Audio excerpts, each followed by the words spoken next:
Olá, amigos e amigas do Jornal Vale, esse é o Gabinete de Crise, eu sou Xandu Alves e a gente conversa com a secretária de Estado do Desenvolvimento Econômico, Patrícia Aele. Secretária, obrigado por nos atender nessa correria, né, que a senhora está vivendo há meses. E eu já lhe faço a primeira pergunta. 8 cidades do Vale estão entre as 62 cidades do estado que estão em atenção. Neste caso, secretária, essas cidades elas poderão ter uma classificação diferente da classificação do Vale, da região? Elas poderão, por exemplo, recuar para a fase mais restritivas ou vai ter que manter mesmo a classificação regional? Boa tarde. Boa tarde, muito obrigada pelo convite, Xandu, e a todos que estão acompanhando na região do Vale. E você está correto, hoje nós temos aqui 8 cidades do Vale que estão entre os 62 municípios. Eu queria lembrar que a razão de estarem nessa lista é porque são os municípios que apresentaram crescimento de internações acima de 10% ou que já apontam uma ocupação de leitos de 75%. O que nós estamos fazendo é uma atuação focada para os prefeitos dessas regiões, para uma força-tarefa voltada para isolamento de contatos, a melhoria do monitoramento, intensificação da testagem e também de uma gestão ainda mais eficiente da disponibilidade de leitos na região. Uma outra parte das medidas é de controle da pandemia. Os prefeitos têm autonomia para aplicar medidas mais restritivas, mas nós não faremos classificações independentes. Nós temos que lembrar que o modelo de gestão do Plano São Paulo é regionalizado e o comportamento do vírus também é regionalizado.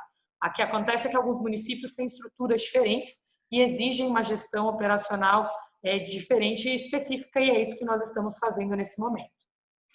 Há alguma chance de uma região regredir para a fase vermelha? A senhora diria que isso não está... isso pode acontecer? Eu sempre tenho repetido que o mais importante no momento que nós estamos vivendo é resistir à tentação de futurologia, Xandu. Nós não sabemos, mas nós estamos trabalhando duro para evitar que os municípios sigam avançando, né, para que a pandemia siga recrudescendo. Então, o trabalho é evitar que isso aconteça. Secretária, na Europa, essa segunda onda que tem sido visto lá tem impactado muito pessoas jovens, né?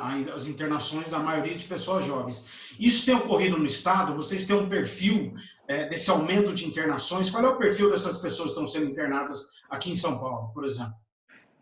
O ponto específico sobre os jovens que nós estamos identificando é que, de um lado, sim, temos internações de casos menos graves, mas porque também nós ampliamos e mudamos os protocolos para fazer um procedimento de internação para redução de riscos, mas o que nós percebemos é que muito do início do contágio tem sido cada vez mais através do público jovem, através de reuniões sociais, agrupamentos, festas ilegais, e muitas vezes os jovens se contaminam, não têm sintomas graves, mas acabam passando, né, contagiando outras pessoas que são grupos de risco.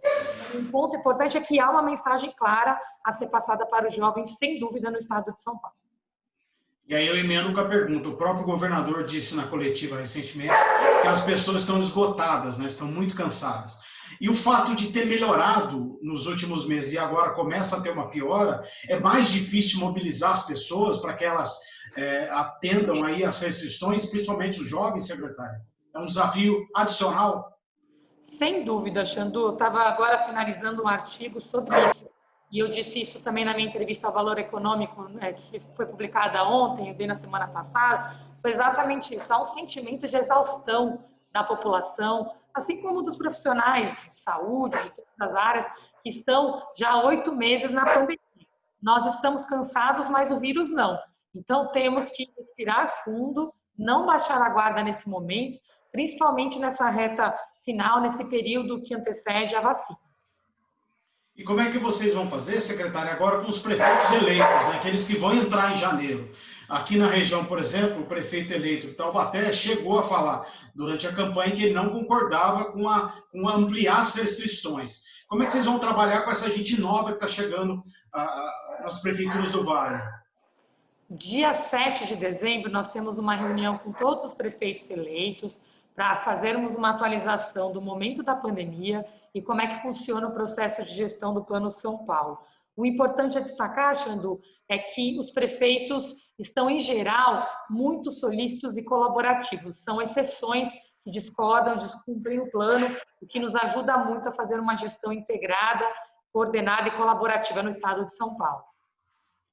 A senhora tem, nas várias coletivas que a senhora participa, a senhora tem deixado claro que o que está acontecendo agora não é uma segunda onda, é muito diferente do que tem ocorrido no estado, né?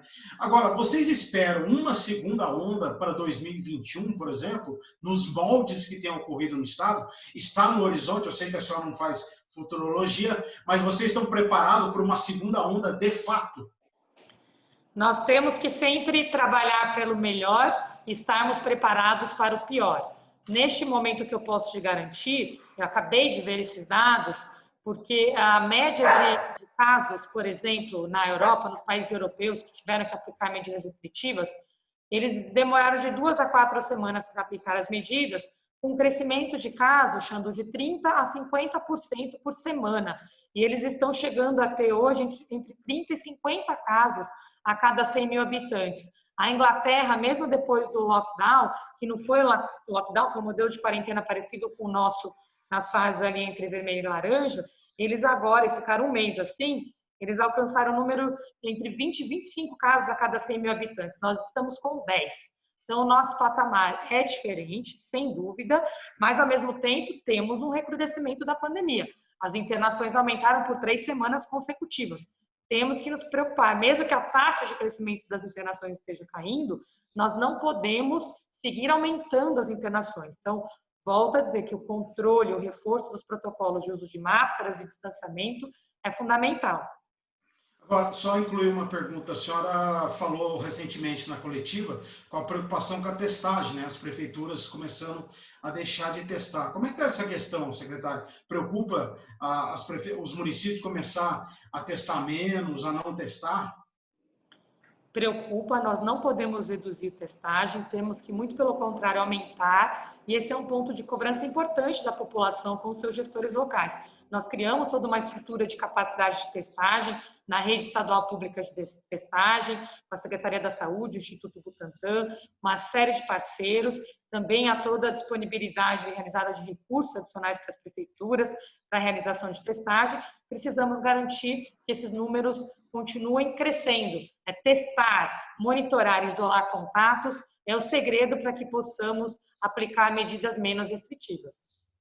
Secretária, o Vale do Paraíba é uma região turística, né? E aí a gente está perto do Natal e do Ano Novo, são dois eventos aí, duas datas do ano que costuma receber muito turista.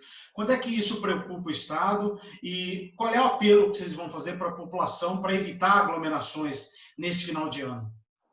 O governo está investindo cada vez mais em campanhas de conscientização, estamos também trabalhando numa mobilização do setor privado, para que todos, inclusive que tenham suas atividades funcionando e tenham interesse em mantê-la funcionando, precisam nos ajudar com o cumprimento dos protocolos. Festas, aglomerações, bares, são os momentos específicos em que as pessoas esquecem e tiram a máscara. E é nesse momento que o contágio ocorre e por isso esses momentos precisam ser evitados. Todos nós queremos celebrar com nossas famílias, Ano Novo, Natal. A celebração desse ano tem que ser pela segurança. Então temos que estar em grupos menores e aplicar a nossa consciência aqui para termos certeza que estamos contribuindo de uma forma positiva para controlar a pandemia.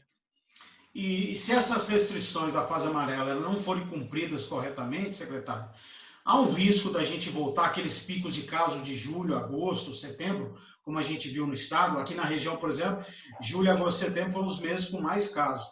A senhora diria que há esse risco? A fase amarela é uma fase de controle, que ela nos mostra qual que é a mensagem que está sendo passada. Nós precisamos de cautela.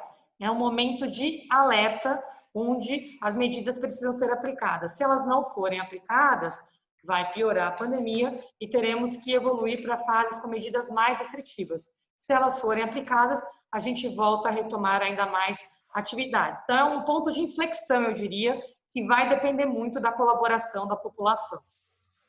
E a senhora já respondeu um pouco na primeira pergunta, mas o Estado está preparado, então, se precisar, para aumentar leitos, respiradores, retomar aquele reforço das unidades de saúde do Vale, não é? Exatamente. O governador João Dória, desde o início, deu esse mandato, inclusive, o secretário Vignoli, o secretário Jean, deixou bem claro que nenhum cidadão que precisa de atendimento no estado de São Paulo pode ficar sem atendimento. Então, esse é um trabalho constante que está sendo realizado. O secretário Jean foi para Brasília ontem por questões da vacina, mas também por questões de negociação de recursos para os leitos. Nós fizemos uma reunião anteontem com os 62 municípios que estão nessa fase de alerta adicional, que requerem tratamento diferenciado, e estamos aqui diariamente monitorando os leitos através do censo Covid, com todas as necessidades de cada município, para que possamos garantir que todos sejam atendidos. Secretária, agradecendo, vou lhe fazer uma última pergunta. Se a senhora pudesse voltar um ano, voltar a dezembro de 2019, quando a pandemia era apenas uma notícia vinda lá da China, a gente vivia numa situação absolutamente normal. Se a senhora pudesse voltar e fazer uma única coisa, uma atividade que a senhora pudesse fazer naquela normalidade que a gente tinha em dezembro de 2019, o que a senhora faria? Pergunta difícil essa, hein, Xandu? No meu caso, pessoal, eu acho que eu teria dormido algumas horas a mais, ter passado a todas as horas que eu podia com as minhas filhas, porque está sendo duro esse momento aqui agora de pandemia, né? Bem desafiador para todos nós. Eu tenho 2 filhas de 5 anos, uma enteada de 3, e esse tem sido um desafio que eu imagino que muitas famílias, pais e mães, estão enfrentando nesse momento, principalmente os que estão na linha de frente da pandemia, né? Porque as crianças em casa é um desafio grande. Por isso que você me fez uma pergunta do que eu teria feito diferente. Eu acho que eu adicionaria o que a gente precisa fazer diferente agora, que é ter essa consciência com relação à importância de termos as nossas crianças na escola com segurança. Mais importante ainda, termos o controle da pandemia, porque a gente não pode continuar com essa situação, Xandu.